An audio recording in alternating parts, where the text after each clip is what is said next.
It's time for piece. जिसका डर था, जिसका अनुमान था, इस पूरी दुनिया में आखिर में वही हुआ। ऑपरेशन सिंदूर के बाद शुरू हुआ ऑपरेशन मिडनाइट हैमर। बस एक बात यह है कि यह ऑपरेशन भारत नहीं बल्कि उसके करीबी देश अमेरिका के द्वारा शुरू किया गया। दूसरे शब्दों में आप कह सकते हैं कि ईरान और इजराइल के बीच 13 जून से शुरू हुए इस युद्ध में सीधे तौर पर अमेरिका कूद चुका है और ये धमकियों भरा एक एक दिन इनके जो ट्वीट आ रहे हैं उससे तो यही प्रतीत होता है। 13 जून से शुरू हुए इस युद्ध में ईरान ने सीधे तौर पर अमेरिका को धमकी दे डाली कि अगर अमेरिका इस युद्ध में सीधे तौर पर कूदता है तो हम भी चुप नहीं बैठेंगे। तो अमेरिका भी भला कहां रुकने वाला था। लेकिन एक ताज्जुब की बात यह है कि 19 जून को अमेरिकी राष्ट्रपति ट्रंप ने एक बयान जारी किया कि हमें अभी सोचने के लिए 1 सप्ताह का समय। इस बात को लेकर ईरान थोड़ा सा राहत महसूस कर रहा होगा कि 3 दिन बाद ही 22 जून को लगभग 2:30 बजे अमेरिका का शुरू हुआ मिडनाइट हैमर ऑपरेशन।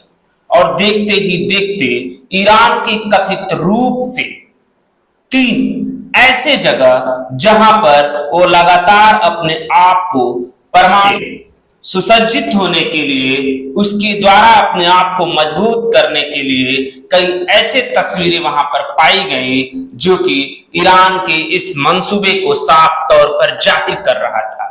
और अमेरिका ने मिडनाइट हैमर ऑपरेशन को शुरू करते हुए उसके 3 ठिकानों को नेस्तनाबूद कर दिया। और अमेरिका यही नहीं रुका। ट्रंप जिसके लिए अभी तक जाने जाते हैं, वो अभी बयान देते हैं, अभी पलटते हैं, उन्होंने तुरंत ही कहा कि खैर जो हुआ सो हुआ, अब हमें मिडिल ईस्ट में शांति की जरूरत है। लेकिन ईरान रुकने वाला नहीं है। ईरान ने कहा कि अमेरिका इस हमले का जवाब ऐसा पाएगा वो काफी समय तक भूल ही नहीं सकता। दुनिया के मिडिल ईस्ट भाग में ईरान और इजराइल के बीच चल रहे इस युद्ध में अमेरिका सीधे तौर पर जब आया है तो कई सारी चीजें अपने आप परत दर परत खुलती हुई नजर आ रही हैं। कहीं यह एक बड़े युद्ध के रूप तो अग्रसरित नहीं हो रहा है, लेकिन ट्रंप का यह बयान कि मिडिल ईस्ट में अब शांति होनी चाहिए तो थोड़ी सी राहत महसूस होती है। लेकिन इस दुनिया में जो बड़े बड़े देश हैं जैसे रसिया है, चाइना है, इनकी चुप्पी भी बहुत लोगों को टीस रही है।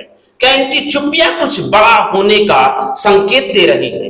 भारत भी क्यों चुप है, जो अभी हाल ही में पाकिस्तान को अपने देश में हुए आतंकवादी हमले का बेजोड़ जवाब देते हुए ऑपरेशन सिंदूर के द्वारा पूरी दुनिया को यह दिखा दिया कि हम भी झुकने वाले नहीं हैं।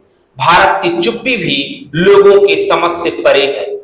क्या कुछ होता है इस दुनिया में, क्या कुछ होने वाला है इजराइल और ईरान के बीच के इस युद्ध में सीधे तौर पर अमेरिका के शामिल होने के बाद, यह देखने योग्य है।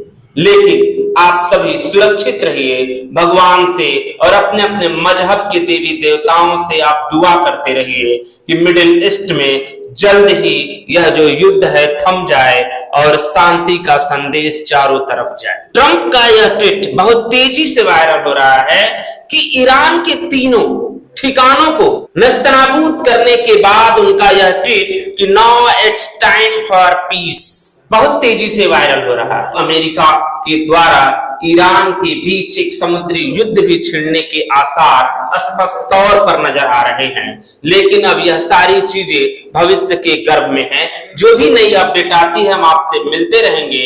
नमस्कार, मैं पेशे से बेरोजगार, शौक से पत्रकार। जय हिंद सरकार। आप देख रहे हैं प्राइम इंडिया समाचार।